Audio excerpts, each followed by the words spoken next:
Hi everyone. So as we've talked at the beginning of the year about some of the skills that we'll be learning in this class, one of the really big ones is learning to listen to the conversation that's going on in your head as you're reading. And you are going to kind of let me in on the conversation that you have as you read. And so I thought it was only fair that I let you in on the conversations that I'm having in my head as I'm reading. And so the passage I picked is a passage that is at the very end of Bystander.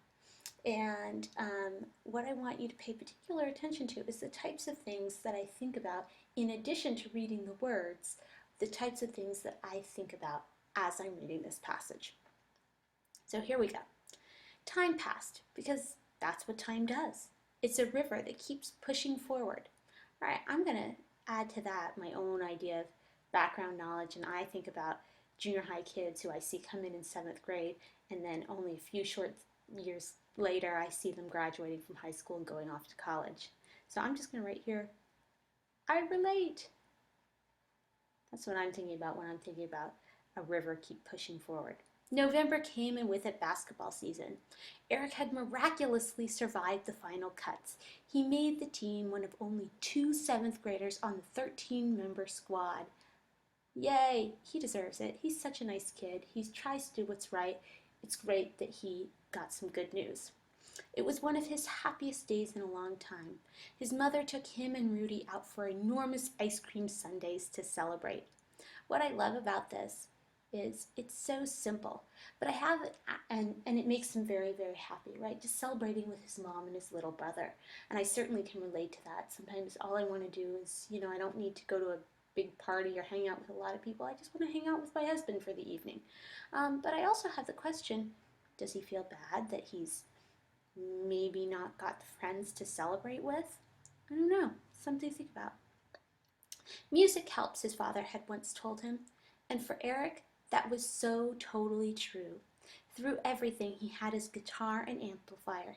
He played almost every night, headphones on, just fooling around, trying to figure out chords to songs in his head. Now this is interesting. When his father tells him music helps, his father is really talking about himself. Music helps his father deal with his own problems, right? But what Eric learns is he and his dad have some things in common. And that's a really important lesson for him. And so it makes me feel really good that Eric and dad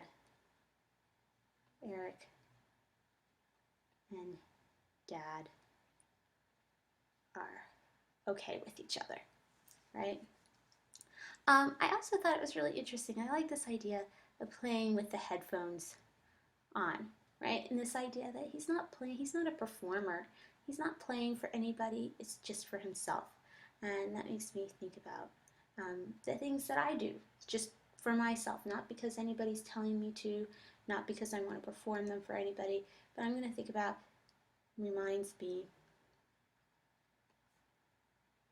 of reading and activity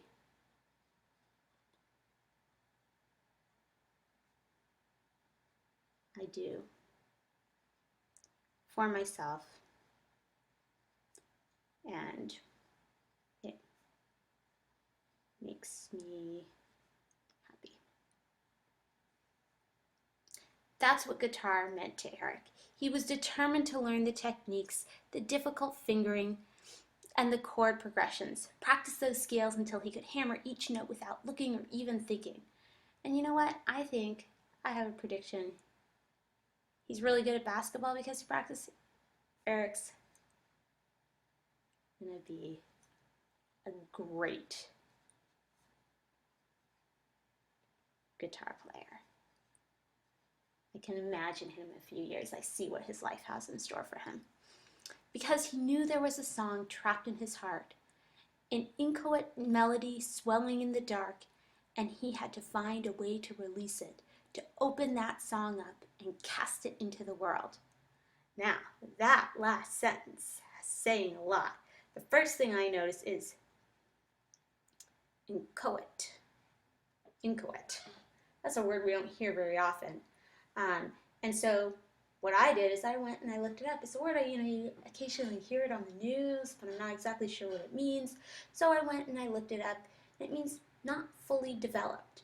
So he's got a song that's inside him. It's not fully developed, and maybe someday it will come out, right? And he's gonna release it and open that song up and cast it out into the world. And you know what I'm wondering with this is, does that song have to be, I'm going to put song in quotes and you'll understand this in a second, have to be music, or does he have something else, else to offer?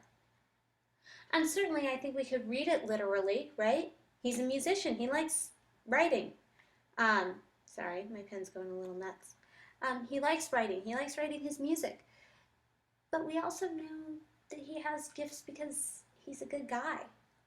He tries to do what's right. It matters to him that people are nice to other people, right? So what are all the ways that he can cast his song, his emotions, his opinions out into the world? And so that one sentence means so much more than just him someday sitting down and writing a song. And that's a pretty cool sentence to me.